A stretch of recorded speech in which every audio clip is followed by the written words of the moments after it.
আছেন, একদম যে জায়গাটা আছেন বলছেন নিউ আর হেয়ার, আপনারা আছেন দেখুন এই সজনেখালি, এই প্লেসটা, এটাকে বলা হচ্ছে সুন্দরবন। আপনার যে জায়গাতে বেড়াতে এসছেন সুন্দরবন ব্যাঘ্র প্রকল্প দেখার জন্য, অর্থাৎ টাইগার রিজার্ভ, এই যে এরিয়াটা হচ্ছে টাইগার রিজার্ভ, যেটাকে আমরা বলছি 2585 স্কোয়ার কিলোমিটার। এর মধ্যে 3টে পার্ট আছে।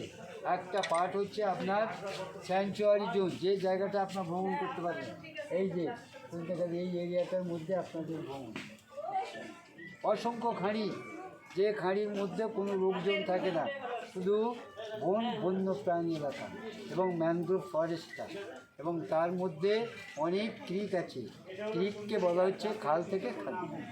এর মধ্যে আর এই পোর্শনটা কাউকে যেতে দেওয়া হয় না, কারণ এটাও বাঘের জায়গা, এটাও বাঘের জায়গা, এটাও কিন্তু বাঘের এরিয়া, কিন্তু এই পোর্শনটা সুন্দরবনের মানুষদের জন্য রাখা হয়েছে। কারণ যারা মাছ কাঁকড়া মধু সংগ্রহ করতে যান তাদের তো একটা সুযোগ দিতে হবে, তাদের জন্য এই পোর্শনটা, ট্যুরিস্টদের জন্য এই পোর্শনটা। আর এই পোর্শনটা নিচের সাইডে তার লোকজন আর এখানে না কোনো লোকজন বসতি নেই, এটাকে ওরা যাতে নিরিবিলি থাকতে পারে, কোনো অসুবিধা না হয় তার জন্য ওদের একটা জায়গা রাখা আছে।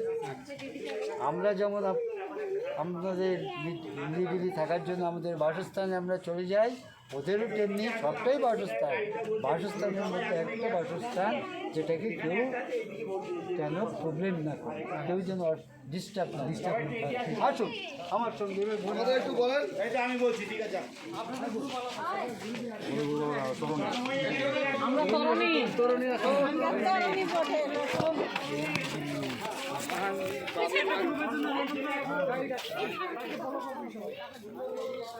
হ্যাঁ।